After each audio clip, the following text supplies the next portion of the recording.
शिवसेनेचे नेते असतील, कार्यकर्ते असतील, आपला वाढदिवस अशा प्रकारच्या समाजाभिमुख, लोकाभिमुख कार्यक्रमांच्या माध्यमातून करतात. तर मी खरं म्हणजे आमचे ज्येष्ठ नेते रामदासभाई कदम यांचं वाढदिवसानिमित्त अभिष्टचिंतन करतोच, परंतु हा कार्यक्रम जो आहे शिवसेना आपल्या दारी हा सिद्धेश कदम यांनी आयोजित केला. गेल्या 3 वर्षापासून आयोजित करतात. कारण लाभ आहेत, लाभार्थी आहेत, परंतु त्यांना दाखले असणं, पुरावे असणं महत्त्वाचं आहे. आणि म्हणून जवळपास 20,000 लोकांना या ठिकाणी दाखले विविध मिळालेत. त्यांना जे काही सरकारचे लाभ आहेत ते लाभ मिळतील. आणि गेले 3 वर्षापासून हा कार्यक्रम होतो आहे. संपूर्ण मुंबईमध्ये हा अशा प्रकारचा कार्यक्रम राबवावा अशी मागणी देखील या ठिकाणी आली आहे. आणि म्हणून सर्वसामान्य लोकांना ज्या शासकीय शासन दरबारी चक्रा मारायला लागतात, वेळ घालवावा लागतो, अशा प्रकारच्या जसं शासन आपल्या दारी आम्ही 5,40,00,000 लोकांना मी मुख्यमंत्री असताना ती योजना राबवली, त्यांना लाभ मिळाला.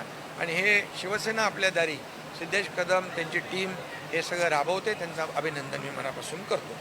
कारण हा विद्यार्थ्यांसाठी आणि जे गरजू आहेत त्या सगळ्यांसाठी हे दाखले ताबडतोब या ठिकाणी देणं, विद्यार्थ्यांना शालेय वस्तूंचं वाटप करणं, अगदी 20,000 विद्यार्थ्यांना लॅपटॉपपासून टॅबपासून शैक्षणिक साहित्याचं वाटप देखील या ठिकाणी. मगाशी मला एक डॉक्टर भेटला आपल्या इथं नीटमध्ये मागच्या वर्षी, त्याला आपल्याच अशा प्रकारच्या सहकार्यामुळे त्याला देखील त्याची संधी मिळाली. त्यामुळे अशा प्रकारच्या प्लॅटफॉर्ममुळे जे विद्यार्थी आहेत त्यांना मार्गदर्शन मिळतं आहे आणि त्यांची भविष्यातली वाटचाल देखील यशस्वी होते. वर्ली डोममध्ये देखील हा कार्यक्रम वर्ली डोम दादरमध्ये जल्लोष करण्यात आलेला आहे. विद्यार्थ्यांसोबत खरं म्हणजे नीट पेपर लीक होणं ही देखील दुर्दैवी घटना घडली आणि त्या घटनेचं गांभीर्य या देशाचे प्रधानमंत्री नरेंद्र मोदीजी यांनी घेतलं आणि तात्काळ यामध्ये नवीन कायदा करण्याचा निर्णय घेतला. त्याचं बिलही उद्या येईल. 10 वर्षाची सक्त मजुरीची सजा, 10 कोटी रुपये दंड, केस फास्ट ट्रॅकवर चालणार. NTA मधून जवळपास 427 लोकांना काढून टाकलं. या ठिकाणी जे आरोपी आहेत त्यांना जेरबंद केलं आहे. CBI त्याची चौकशी करते आहे आणि प्रधानमंत्री नरेंद्र मोदीजींनी स्वतः सांगितलेलं आहे कुणालाही यामधून सुटका नाही. कठोर कारवाई जो याच्यामध्ये सापडेल त्याला कठोर कारवाई केली जाईल, त्याला सोडलं जाणार नाही. आणि म्हणून कठोर कायदा या ठिकाणी आणतात. मी मोदी साहेबांचं मनापासून अभिनंदन करतो की त्यांनी देशाचं भवितव्य जे आहे, हे विद्यार्थी आहेत, त्यांच्या भवितव्याला, त्यांच्या भविष्याला प्राथमिकता दिलेली आहे. आणि हे त्यांना या अशा प्रकारचा जो काही न्याय दिलेला आहे. आणि म्हणून त्याचबरोबर धर्मेंद्र प्रधान यांनी देखील आपली नैतिक जबाबदारी समजून राजीनामा दिलेला आहे. हा देखील आपण एक जी घटना झालेली आहे यामुळे विद्यार्थी यांच्या प्रश्नांना, त्यांच्या भावनांना प्रधानमंत्री नरेंद्र मोदीजी यांनी प्राथमिकता दिलेली आहे. आणि म्हणून या ठिकाणी मी आपल्याला सांगतो, त्यांचं आंदोलनामध्ये काही लोक राजकीय, त्यांचं नॉन पॉलिटिकल आंदोलन होतं, पण ते राजकीय आंदोलन, पॉलिटिकल आंदोलन केलं गेलं. या ठिकाणी जी आंदोलनं झाली आपल्याला माहीत आहे की काही लोक जंतर मंतरवर न जाता प्रधानमंत्र्यांच्या निवासस्थानाकडे गेले. अरे, प्रधानमंत्र्यांचं निवासस्थान हाय सिक्युरिटी झोन असतो आणि त्या ठिकाणी जेव्हा स्वर्गीय प्रधानमंत्री इंदिरा गांधी यांची हत्या झाली त्यावेळी SPGचा कायदा केला आणि त्यावेळेस प्रधानमंत्री निवासाच्या परिसरामध्ये कुठलंही आंदोलन करता येत नाही.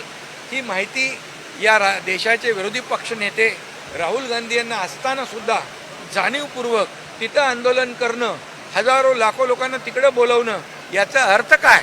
याचा अर्थ प्रधानमंत्री नरेंद्र मोदीजी यांच्या निवासस्थानामध्ये घातपात घडवण्याचा त्यांचा प्रयत्न होता, त्यांची मनशा होती.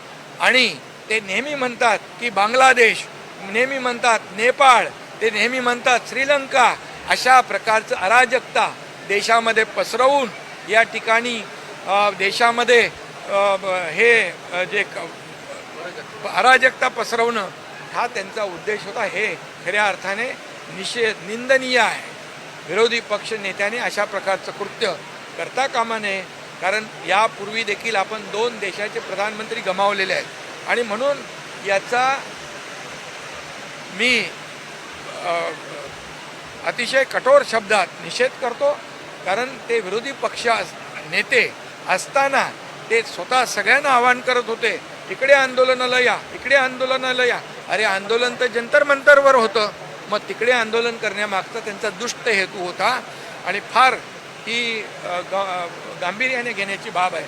आणि त्याचबरोबर काही लोक इकडून पण गेले. अरे लोकांनी नाकारलं, महाराष्ट्रातल्या लोकांनी ठोकारलं, ते त्यांच्या विद्यार्थ्यांच्या व्यासपीठावर जाऊन पेटवापेटवीची भाषा करत होते. आता आग लागलेली आहे, विझून देऊ नका. हे काय आहे? देशामध्ये अराजकता पसरवण्याची जे काय तुमचा प्रयत्न आहे तो यांचं आपल्या विद्यार्थ्यांचं आंदोलन संपल्यामुळे मागे घेतल्यामुळे ते निराश झालेले आहेत आणि म्हणून अशा प्रकारच्या दुसऱ्याच्या ते म्हणतो ना आपण बेगाना शादी में अब्दुल्ला दिवाना अशा प्रकारचा हा विषय आहे. आणि म्हणून मी सांगतो विद्यार्थ्यांच्या बरोबर आम्ही आहोत, विद्यार्थ्यांच्या बरोबर आमच्या संवेदना आहेत. विद्यार्थी हे देशाचं भवितव्य आहे आणि विद्यार्थ्यांच्या पाठीमागे देशाचे प्रधानमंत्री नरेंद्र मोदीजी पण आहेत. आणि म्हणून आता विद्यार्थ्यांनी त्यांच्या मागण्या मान्य झाल्यानंतर अभ्यास करावा, आपलं करिअर घडवावं. आपलं व्यासपीठ कुठल्याही राजकीय पक्षाला राजकारण करण्यासाठी देऊ नये. हिंदी हिंदी सर हिंदी सर हिंदी हिंदी हिंदी सब हिंदी हिंदी सर सब हिंदी सब हिंदी हिंदी सर जिस प्रकार से हिंदी सर तो ये बोले सर जिस प्रकार से ठाकरे बंधु तिरंगा रैली यात्रा निकालो उसके लिए क्या कहना है? देखिए अभी तो आंदोलन खत्म हो गया. यहाँ पर जंतर मंतर में जो आंदोलन था वो विद्यार्थियों का था. उसका जो नेतृत्व कर रहे थे अपने अभिजीत दिपके और सोनम वांगचुक, वो आंदोलन को देखते हुए यहाँ पर प्रधानमंत्री महोदय जी ने बहुत ही गंभीरता से इसको लिया. विद्यार्थियों के भविष्य को प्राथमिकता दी और उन्होंने कड़ा कानून बनाया. 10 साल की सज़ा होगी, 10 करोड़ का जुर्माना भरना पड़ेगा और उसी के साथ फास्ट ट्रैक पर केस चलेगी. और एनटीए में से 427 लोगों को निकाल दिया. उन्होंने कहा है कि कोई भी दोषी हो उसको बख्शा नहीं जाएगा.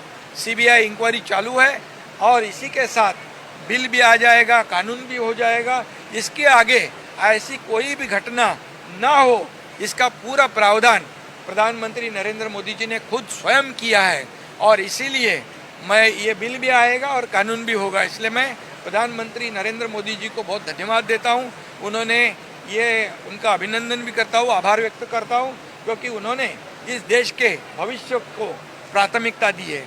उनकी भावनाओं को तवज्जो दिया है और भावनाओं को राजनीति से परे जाकर प्राथमिकता दिया है. कोई भी राजकीय दबाव को ध्यान में नहीं रखते हुए विद्यार्थियों के प्रश्नों को उन्होंने प्राथमिकता दी. और इसी के साथ शिक्षा मंत्री धर्मेंद्र प्रधान जी ने नैतिकता और हमारी जिम्मेदारी खुद की समझकर उन्होंने भी इस्तीफा दिया. अभी तो आंदोलन ख़त्म हो गया. अभी तो ये क्या चालू है, ये क्रेडिट लेने की बात है. और वांगचुक जी की जो पत्नी है उन्होंने खुद ही कहा था कि ये कांग्रेस की नौटंकी है, ये कांग्रेस का तमाशा है.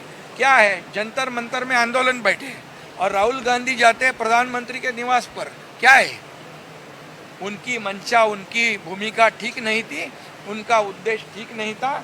और मैं तो ये कहूँगा कि हमेशा वो बार बार बोलते हैं कि बांग्लादेश में ऐसा हुआ, नेपाल में ऐसा हुआ, श्रीलंका में ऐसा हुआ. क्या हमारे देश में भी ऐसा वो अराजकता फैलाना चाहते हैं?